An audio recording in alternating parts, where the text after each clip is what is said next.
একটা রাস্তার ধারে একটু দাঁড়িয়েছিলাম, অনেকক্ষণ বসে আছি, হাত পা পুরো ব্যথা হয়ে গেছে, কোমর। তো হাত পা ছাড়ানোর জন্য একটু নেমেছি, প্লাস চাটাও একটু খাওয়া হচ্ছে টুকটাক। তারপর আমরা আবার রওনা দেব।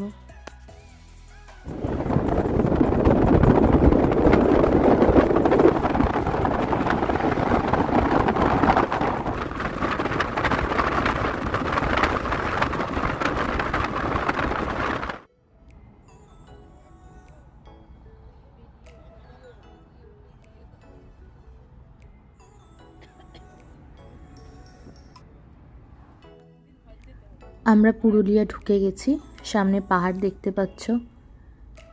পাহাড়টা দেখি, আমি তো আন্দাজ করেছি পুরুলিয়া ঢুকে গেছি। আমি তার আগে তো গাড়িতে ঘুমিয়ে পড়েছিলাম, বোর্ড কিছুই দেখিনি। তো আমি পাহাড় দেখে আন্দাজ করছি যে আমরা পুরুলিয়া ঢুকছি। রাস্তাটা কি সুন্দর না?